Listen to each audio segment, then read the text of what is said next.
पहाड़ियों और घने जंगल के बीच बसे एक जीवंत घास के मैदान में लूना नाम की एक जिज्ञासु छोटी तितली रहती थी। लूना कोई साधारण तितली नहीं थी, उन्हें फूलों की भाषा समझने और बोलने की क्षमता प्राप्त थी। इस अनूठे उपहार ने उसे उन फूलों के साथ गहरा संबंध बनाने की अनुमति दी, जिन्होंने घास के मैदान को असंख्य रंगों में रंग दिया। लूना एक अतृप्त जिज्ञासा वाली प्राणी थी। वह अपने दिन एक फूल से दूसरे फूल पर फड़फड़ाते हुए अपने पुष्प मित्रों के साथ जीवंत बातचीत में बिताती थी। उसकी पसंदीदा में रोजी बुद्धिमान बूढ़ी गुलाब थी, बैंगनी हर्षित बैंगनी और पेटल सुंदर लिली। हर दिन वे घास के मैदान से परे की दुनिया के बारे में कहानियां साझा करते थे, दूर दराज की भूमि और विदेशी प्राणियों की कहानियों के साथ लूना की कल्पना को जगाते थे।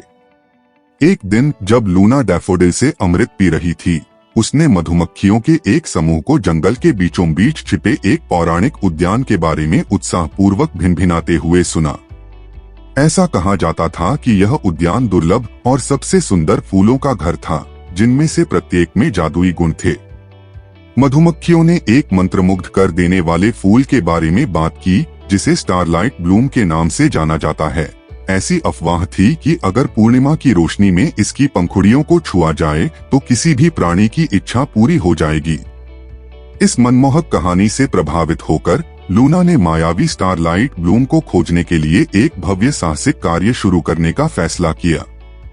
अपने पंखों को फड़फड़ाते हुए और दिल को उत्साह से भरते हुए उसने अपने मैदानी दोस्तों को अलविदा कहा और जंगल की ओर चल पड़ी। उसके छोटे पंख उसे खूबसूरती से खेतों और झरनों के ऊपर ले जा रहे थे। सफर आसान नहीं था। लूना को रास्ते में कई चुनौतियों का सामना करना पड़ा। हवा के अचानक झोंकों से लेकर चालाक मकड़ियों तक, जो अनजान यात्रियों को फंसाने के लिए जाल बुनती थीं। हालांकि लूना के दृढ़ संकल्प और साहस ने उन्हें आगे बढ़ाया। उसने अपने पुष्प मित्रों की बुद्धि पर भरोसा किया, जिन्होंने जंगल के बारे में अपना ज्ञान साझा किया और पेड़ों और झाड़ियों की भूल भुलिया के माध्यम से उसका मार्गदर्शन किया।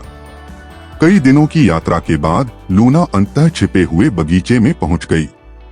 यह एक मनमोहक दृश्य था। ऊपर की घनी छतरी से छनकर आती चांदनी की नरम चमक से प्रकाशित रंगों का एक बहुरूप दर्शक। हवा विदेशी फूलों की मादक सुगंध से भर गई थी और झींगुरों की मधुर चहचहाट ने माहौल को जादुई बना दिया था। बगीचे के मध्य में प्रसिद्ध स्टारलाइट ब्लूम खड़ा था। इसकी पंखुड़ियां कीमती रत्नों की तरह चमक रही थीं। लूना विस्मय और घबराहट के मिश्रण के साथ फूल के पास पहुंची। जैसे ही उसने पूर्णिमा के चंद्रमा की उज्जवल चमक के तहत इसकी पंखुड़ियों को धीरे से छुआ, बगीचा रोशनी और रंगों की चकाचौंध के साथ जीवंत हो उठा। स्टारलाइट ब्लूम ने बोलना शुरू किया। उसकी आवाज गाने वाली चिड़िया की तरह सुरीली थी।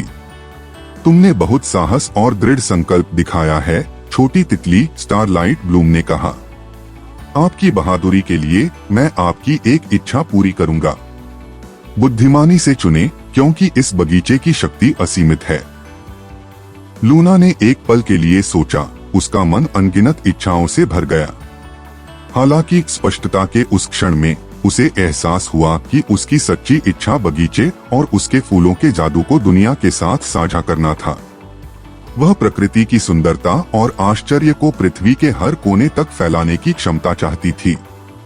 स्टारलाइट ब्लूम ने अपनी पंखुड़ियों की हल्की सरसराहट के साथ उसकी इच्छा पूरी की और लूना को अपने पंखों के माध्यम से ऊर्जा का प्रवाह महसूस हुआ। अपनी नई शक्तियों के साथ वह जादुई बगीचे से दूर दराज के देशों में पराग और बीज लेकर दुनिया की यात्रा करने के मिशन पर निकल पड़ी।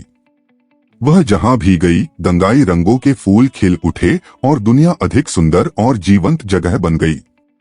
लूना की यात्रा किंवदंतियों का सामान बन गई। जीवन के सभी क्षेत्रों के लोग अपने बगीचों में उगे जादुई फूलों को देखकर आश्चर्यचकित हो गए और वे उस असाधारण तितली की कहानियां कानाफूसी करने लगे जो उनके लिए यह उपहार लेकर आई। और इसलिए लूना ने अपनी अनथीन उड़ान जारी रखी। उसके पंख न केवल उसे बल्कि मंत्रमुग्ध बगीचे के सार को दुनिया के हर कोने तक ले गए।